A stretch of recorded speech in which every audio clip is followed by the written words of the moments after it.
our agency updates. It's always so great to hear from what's going on in our groundwater related agencies, and appreciate all that the development board does, not only in your day-to-day work, but also keeping us informed. So thanks, Natalie, for being here. Natalie Ballew is in the groundwater technical assistance division, and is such an amazing resource. I love working with Natalie. She seems to know everything that's going on, and kind of has her hands or her ears in everything. So appreciate you joining us to provide some agency updates. You guys have a lot going on, and I'm just going to turn it over to you and let you share with our audience. All right, thank you so much. Yes, I always love giving our updates for what's going on at the agency to this group, so thank you for the opportunity to do so. So in the past year, of course, the Water Development Board has been adjusting to the remote working life and working from home. I'm actually in the office today and it is very quiet here. But really the agency as a whole, we haven't really skipped a beat at all in our funding programs, water projects, and getting our flood programs kicked off and getting our flood science group kicked off. But I thought I'd just point out a couple other things that are just happening in the agency as a whole, in addition to those other items that I just mentioned.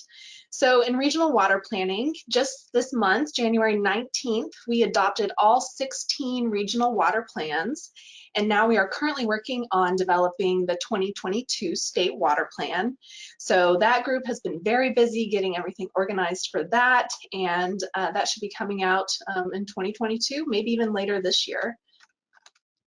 And then I also wanted to point out the items that were included in our legislative appropriations request are exceptional items. So these are pieces of funding requests that are beyond our baseline budget. And you can read through these. A lot of them are related to our funding programs and IT programs, cybersecurity type issues. And I've included a bunch of links in my presentation if you ever want to go click and explore a little bit more about it.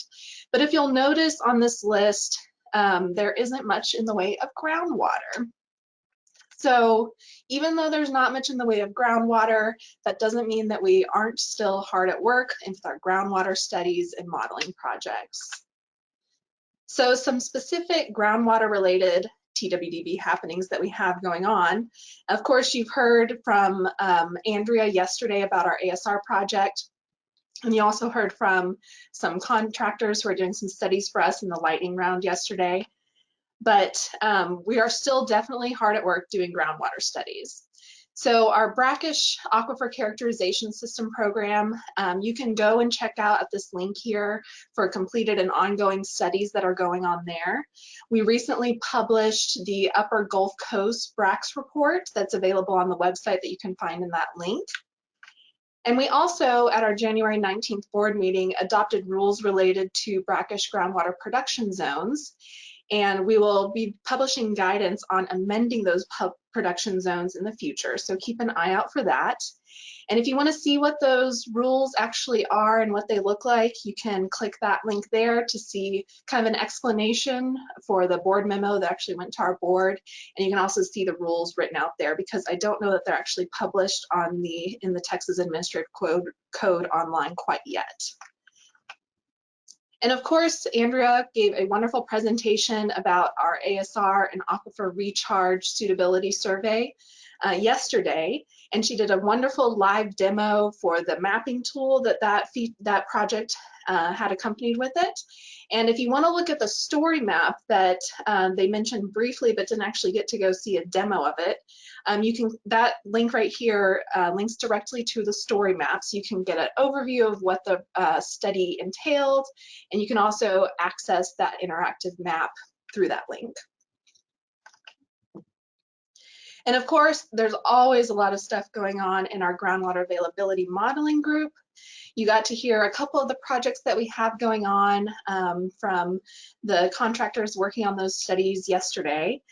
And I'm happy to report that we are going to be getting 2 new staff members in our GAM group in the next 2 months. They should be on board. And so it's always good to have a full modeling staff, because there's a lot of work to do in the modeling world. We have a whole array of in-house models that we are currently working on. The Blossom Aquifer, it's It's been sitting on our list for a while now, but we're getting to see some movement. And I know there aren't any districts up in that area, but it's still important to have a model for that particular aquifer. We're also currently working on our Gulf Coast aquifer system, the central and southern portion. We have a lot of work going on in the northern Edwards-Balcones fault zone and those underlying Trinity aquifers. And we are also currently working on a huge GAM project for the Pecos Valley, Edwards Trinity Plateau, the Hill Country portion of the Trinity, and the Edwards-Balcones fault zone aquifers. And our latest aquifer that's been assigned to get a model is the Natchitoches aquifer. And I'm not going to read all of these, but they're just here for your information. We also have a ton of contracted GAMs and studies to help improve our GAMs. You heard about the pumping study yesterday, and we also have a study to estimate recharge and groundwater surface water interactions to help inform that big multiple aquifer model that we are currently working on. So if you ever want to go back and look at what we got going on, you can just come back and refer to this slide or visit our website. And we also are, in the past year, we really kind of geared up our initiatives to study groundwater surface water interaction across the state. Just last year, we launched our Springs Monitoring Program, and that program has gotten a lot of attention. There are only a few folks working on it, so they're really trying to keep up with all the great information that we're already starting to get related to the Springs program. So we're already compiling data for our Springs database that will eventually get incorporated into our groundwater database.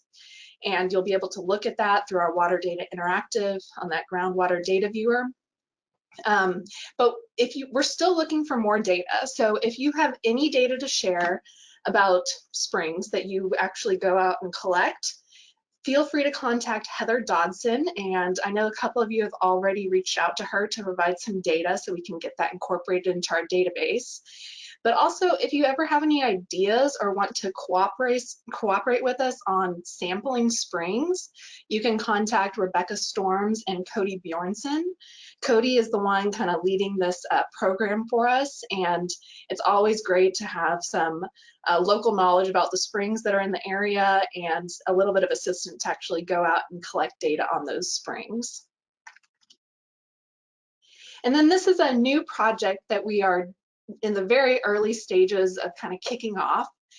The Lower Colorado River Authority has some funding available to do a study on the South Fork of the Llano River to look specifically at groundwater surface water interaction. And so we're currently working on getting the agreement for that project set up, but we are moving forward with looking for specific sites. Specifically, we're looking for unused wells that we can put continuous monitoring equipment in. We're also looking for springs in our study area and potentially sites for text mesonet equipment so that we can get a really nice picture of what's happening in the surface and underground in that South Fork of the Llano River Basin. So if you have any information at all, I know we've already been talking to Kimball County GCD and Rail Edwards GCD to try and get some information, and landowners we might want to reach out to. But if you know anyone out there who has a good site that might be useful for us, or if you just want to hear a little bit more about the project, you can contact Andy Weinberg or Alberto Jimenez if you have any local intel. And then I mentioned the text mesonet. The information that we get from our text mesonet sites is really great for helping to understand the groundwater and surface water interaction, because it's just more data that you can add into analysis of the hydrologic cycle. So I know a lot of districts are already working with text mesonet and have some sites in their district. Some of them have sites right next to an observation well, which can provide some really interesting data to see how the climate affects groundwater. So if you don't have a mesonet site in your district and you kind of want one, because it's a great way to just add to your data stores, feel free to contact Text Mesonet. I have their email here if you want to see if this might be something possible to add to your data collections. And that was really short. That's all that I have. If you have, I'd be happy to take questions now, but if you ever think of something later, this is my contact information. And like I said, I included all sorts of links in this so that you can refer back to it later and kind of explore what we have going on at the Water Development Board. I'm muted. Thank you so much for sharing all of that great information, Natalie. I did have one question. You mentioned guidance on the brackish groundwater production zone rules. Is there going to be a process where folks can participate in the development of that guidance, or is that going to all happen internally? You know, I do not know the answer to that. Okay. All right. Well, we'll figure that one out and make sure folks are informed through our weekly updates. So we're going to swap out. I don't see any. Well, let me double check one more time. Question sometime. Oh, here is one. Yes, we do have one. The LCRA study on the South Llano River, is that in-house or is that something you guys are planning to contract out? Nope, that will all be in-house. So LCRA will be providing some equipment for us, so transducers, recorder well equipment programs, but that will be an in-house study that we're really excited about because we haven't done a study like that in a long time. Yeah, wonderful. Well, thanks so much for joining us, Natalie.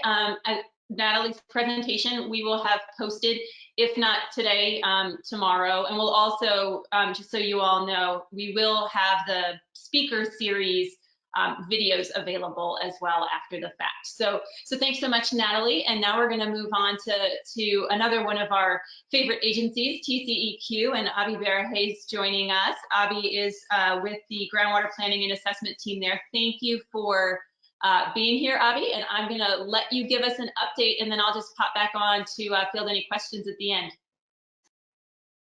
Sounds good, Leah. Can I confirm you see my screen? You do have it up. You're not in presentation mode. Okay, how about now? We've got it now. Wonderful. Thank you. Okay, good. Thank you, Leah. Good morning, everyone. It's good to be here with you at your business meeting. I'll try to give you a TCEQ update that will be an interest to this group. If you have any questions about TCEQ programs, you can email me, or I can talk to Peggy Honka or Kelly Mills of the TCEQ, and we'll be happy to chat with you. The groundwater planning assessment team is conducting business as usual during this COVID pandemic. We are reaching out to GCDs, working with the TWDB on GCD management plan compliance, prepared legislative reports, conducting the Texas Groundwater Protection Committee virtual meetings, updating our ArcGIS online viewers. I don't have a lot of updates for you at this time, but wanted to give you some updates on TCEQ legislative reports, GCD performance review, select other TCEQ updates, Texas Groundwater Protection Committee, and also I'll touch base on the GCD registration form.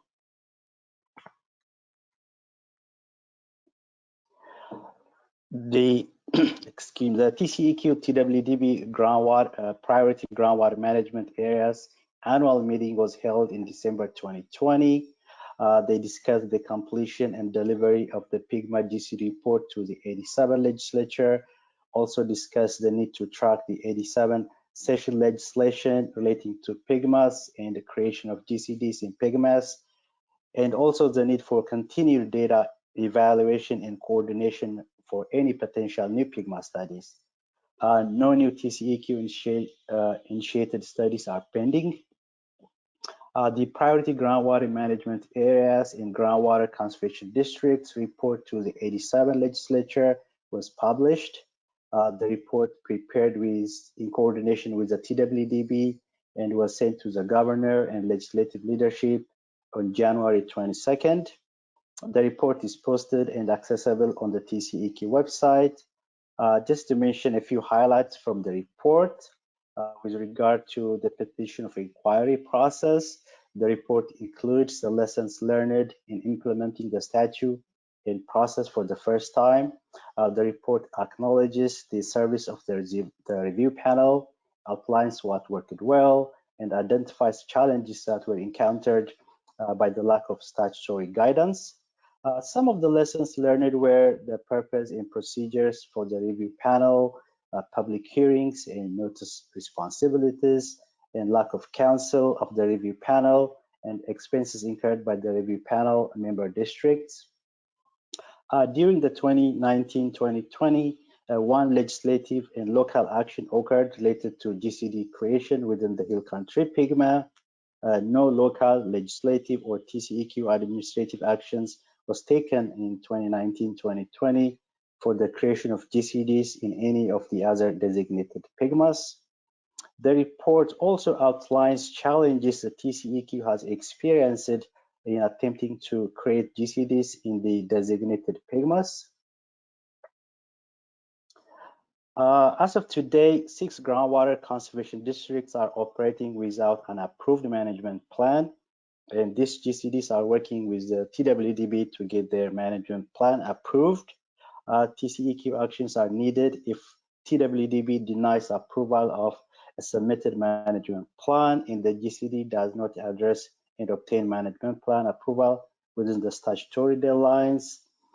TCEQ closed one compliance agreement recently with one GCD, and the GCD is now operating under an approved management plan.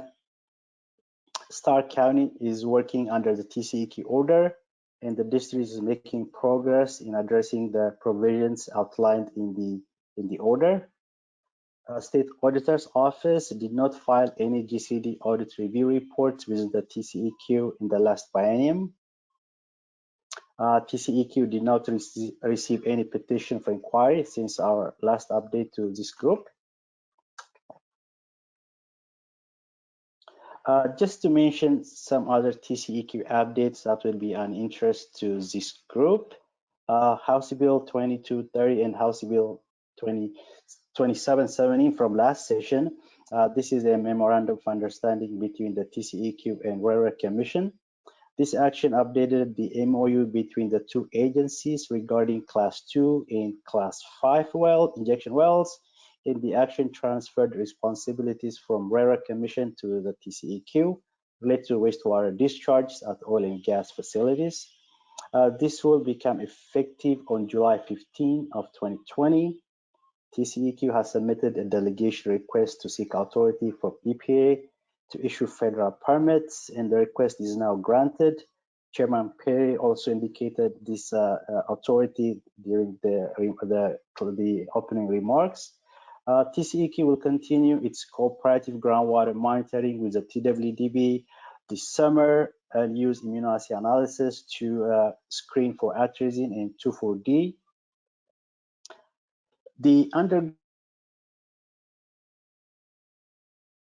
program of the TCEQ has recently they put together this application called TXSR. This application calculates the recoverability of a water well from a single SR well under steady flow conditions. This application is based on analytical solution and was developed by the University of Texas at Austin. If you need more information on this application, you can email your request to uic@tceq.texas.gov, and also you can visit the website shown on the slide. It's very intuitive and self-explanatory. The activities of the Texas Groundwater Protection Committee report to the 87th legislature was sent to the governor and legislative leadership on December 18, 2020, and the report is also posted on the TGPC website. The report discusses selected groundwater protection issues and provides recommendations to improve groundwater protection for the 87 legislature's consideration. The recommendations include adding the Texas Parks and Wildlife Department as a TGPC member, amending language to move the annual TGPC joint report due date from April to June, amending language concerning pesticide management plans, amending language concerning notice of groundwater contamination, establishing an abandoned waterway plugging fund, supporting agency programs or initiatives concerning groundwater. The state agency members of TGPC recommend favorable consideration for their appropriation requests that would provide funds necessary to carry out the existing groundwater protection programs. During the January 2021 Texas Groundwater Protection Committee, the committee approved the format and content of the pending 2020 joint report. The committee approved the updates for the landowner's guide to plugging abandoned water well report publication. And also the committee scheduled their FY 2021 third quarter meeting for April 14, 2021. Finally, I just want to remind you about the GCD registration form that's available on our website, and contact information can be updated easily. The form is specifically designed to be used for groundwater conservation district. It's very interactive. You can also use electronic signature for simplicity.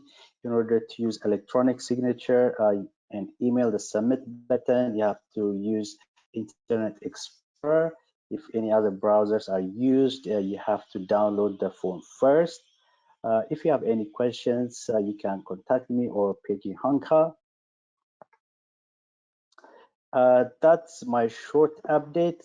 And if you have any questions, I'm available to answer questions. Back to you, Leah. Hi, Abiy. Thank you so much for those updates. That's very helpful. And that last thing you mentioned, the form, it's a good reminder for folks who have new board members that have gotten on board since the election in November, that they'll want to make sure to update that with you all. I'm double checking in our control panel. I don't see any questions submitted, but as I mentioned, this presentation and all your contact information is going to be posted, so folks are welcome to reach out to you. Thank you so much for joining us, Abiy. Thank you, Leah. Appreciate it. So we have one more agency update left. We're going to get Adam on.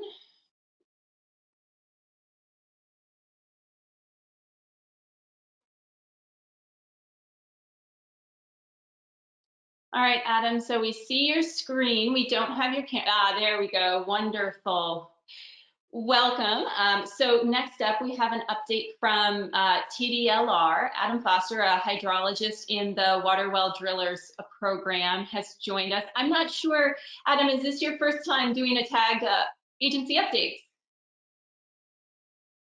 Oh, you're muted.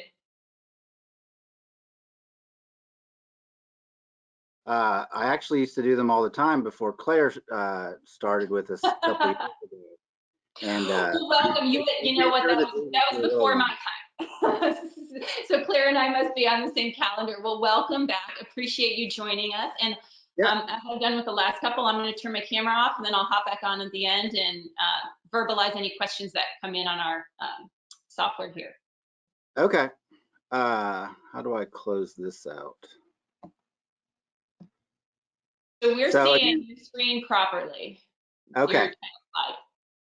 Okay. Yeah, thank you for having us. Of course, we always appreciate the relationship that we have with TAG and the districts.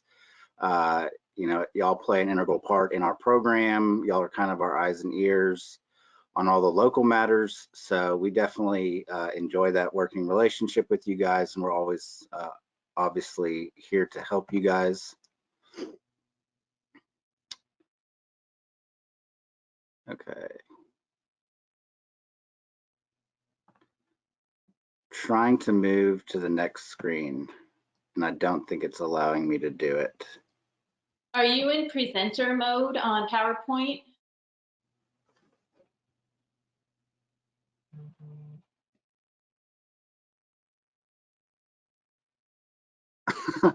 So when I'm sharing, I'll see like the presenter mode that has the slide and then any notes I have, and below it has a little arrow. Is that not showing up on your computer?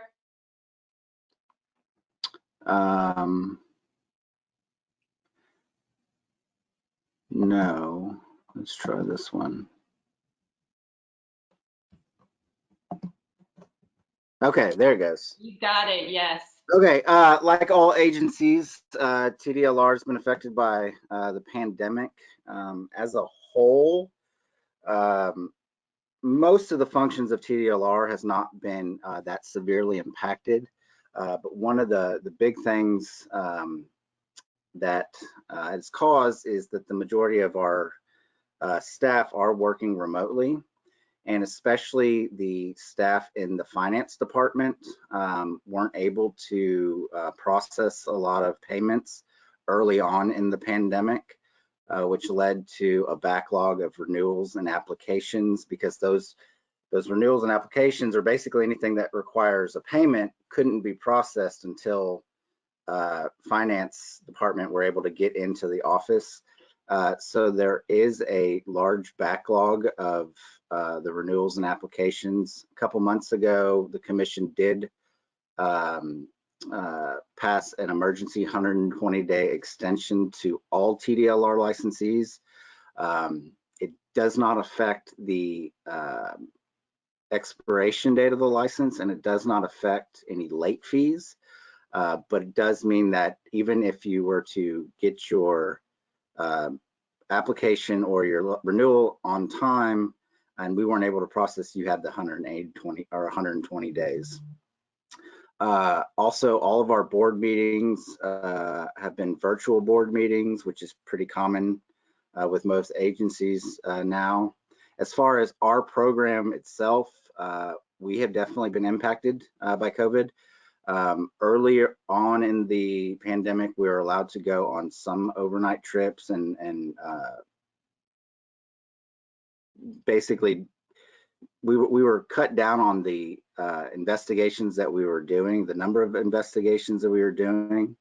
However, now we're severely limited by field work. It all depends on how far away it is. We can no travel overnight. We can't go to any county that has high numbers. So every time we get a call or want to look into an investigation, we have to look at the numbers in that particular county. So it's definitely affecting the water well program. Many of you know TDLR recently went through sunset review. This process started a little over a year ago. We just got the commission met, I believe, 2 weeks ago, and they ruled on the recommendations from the review board. I'm not going to go over all of them, but I do want to highlight the ones that affect our program. But the 7 issues that the review board came up with was, 1, TDLR's good to go for 12 years with only some minor reform to the advisory boards and how they run. The second issue was they had recommended that 15 programs be deregulated, basically the license removed, or license requirement removed, and the commission only adopted 5 of those. That would be the polygraph examiners, the auctioneers, and then 3 different types of the combative sports licenses. The third issue was the consolidation of barbering and cosmetology. Before now, they were 2 separate programs with 2 separate license structures, and now they'll be combined after the legislature. The fourth issue is driver ed and parent-taught driver ed reform. Fifth was the transfer of used auto part recycling program to Texas Department of Motor Vehicles. That was not adopted by the commission. Sixth, which is probably the issue that's going to most affect our program, is for TDR needs a risk-based strategy to guide key regulatory functions, and I'll go over that more in a second. And then lastly, it needs reform to our licensing model as a whole. So the first issue, this does affect the program. It basically has to do with advisory boards. So the 4 recommendations that were adopted, the first, continue TDLR for 12 years and remove the statutory provision requiring TDLR programs transferred to the agency after 2016 to undergo a limited scope sunset review in 2022 to 2023. Instead, they'll be pushed back to our next sunset, which will be in 2033, or 2033. Second recommendation that was adopted, remove advisory board meeting requirements for statute and authorize TDLR to call meetings as needed. Third recommendation, authorize TDLR to create interdisciplinary advisory boards to coordinate the expertise and input for similar industries. I'm not quite sure at this point if this is going to affect the water well program, but in the future, if we were to ever bring on any other sort of license programs that deal with groundwater, then they may combine the advisory boards at that time. And then the last recommendation, update the standard across the board requirements regarding board member training and complaints. The sixth issue, which this is the one that's going to mostly affect our program, the issue was TDLR lacks a data-driven, risk-based strategy to guide key regulatory functions and maximize efficiency. So the change that are going to be required, the two recommendations that they adopted is require TDLR to establish a risk-based approach to inspections.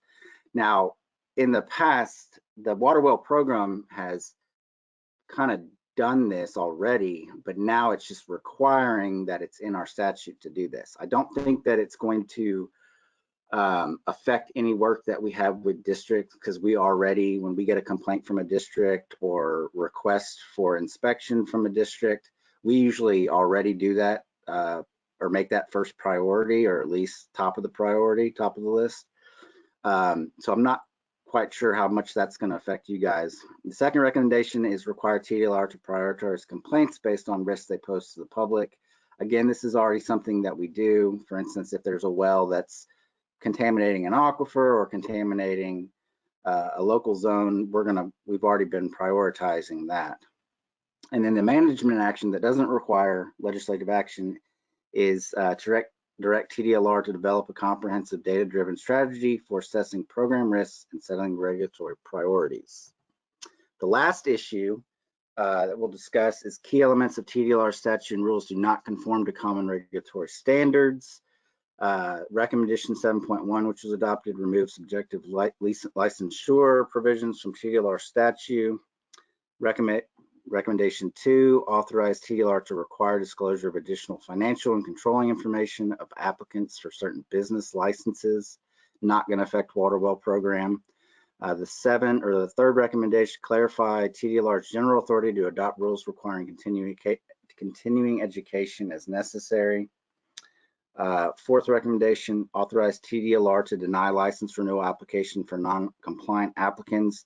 This will definitely affect water well licenses, especially if we're having issues with well completions and paperwork, administrative stuff. We'll have the authority now.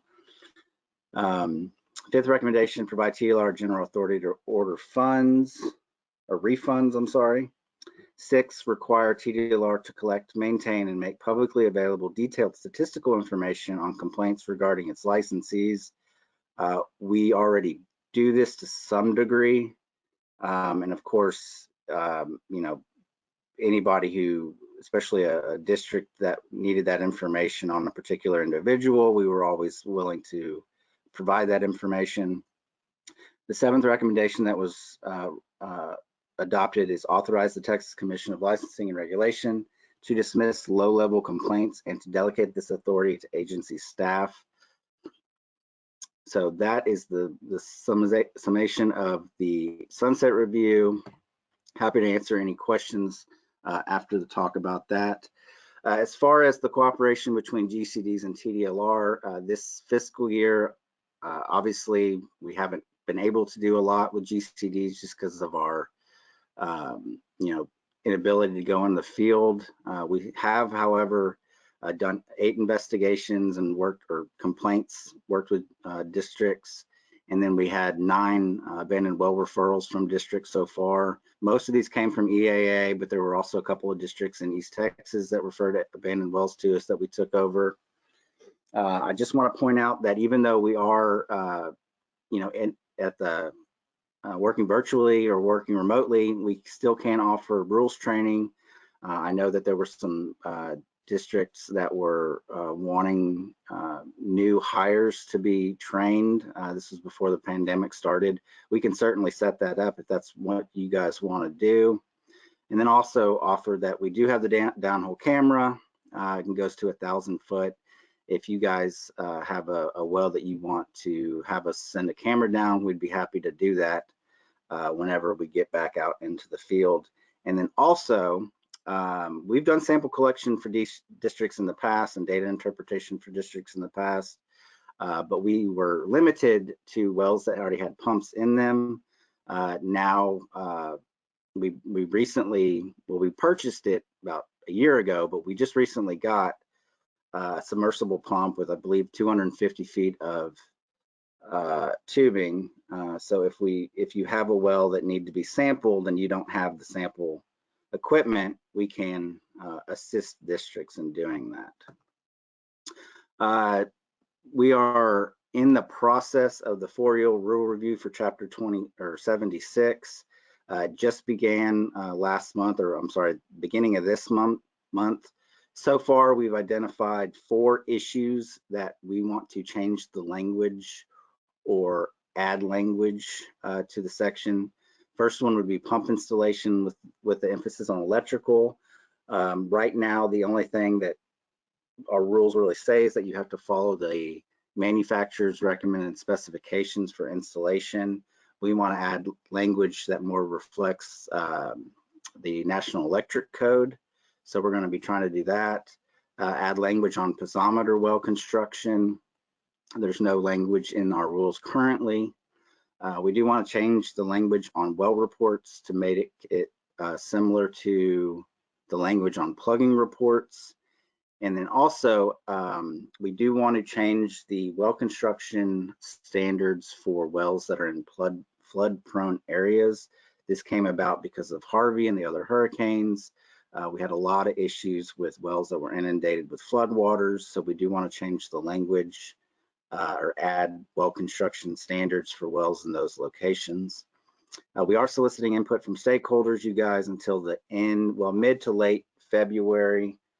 We're having a meeting next week with the lawyers to discuss timeline, but after talking with David, I think we're gonna try to get everything from you guys or any stakeholders by the end of next month, with hopefully an advisory board meeting in the spring.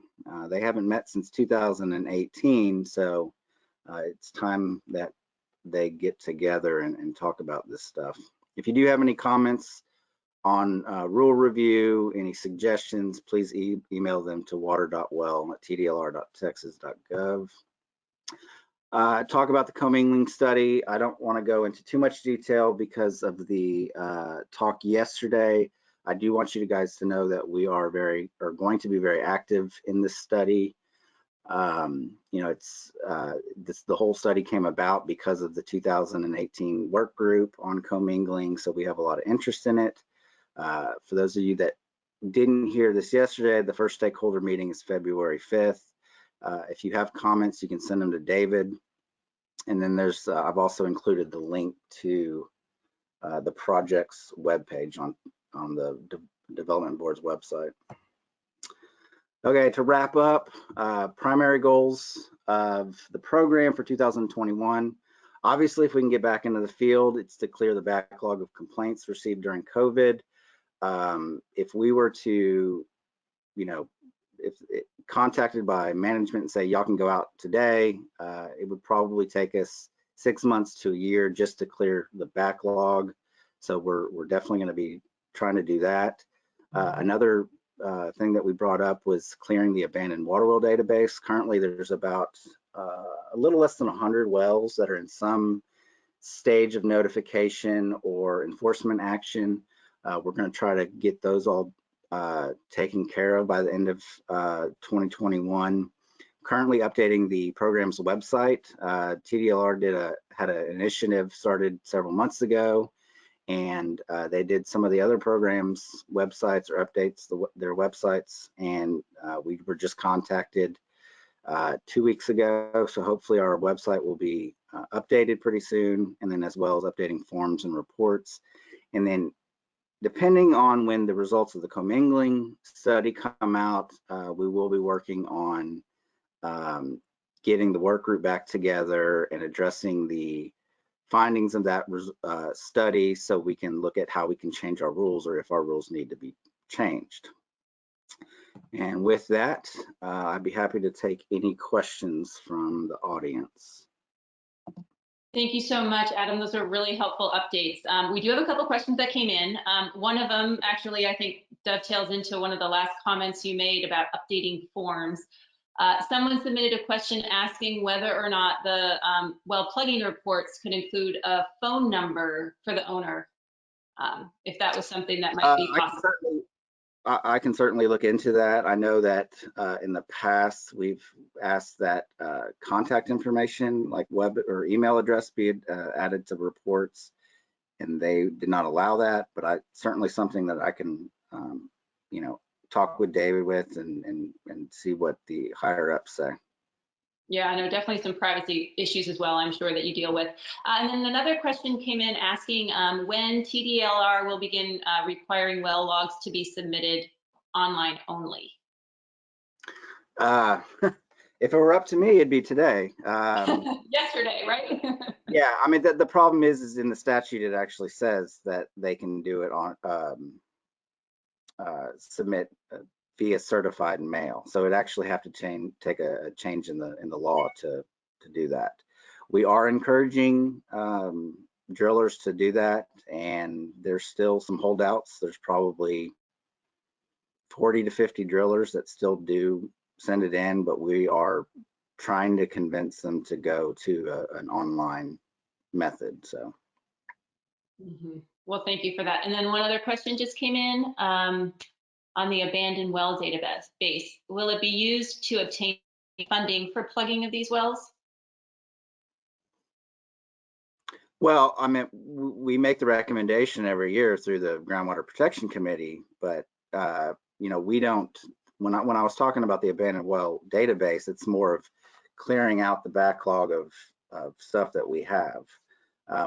We not going to make any sort of rule changes or suggest statutory change to the abandoned well program at this point.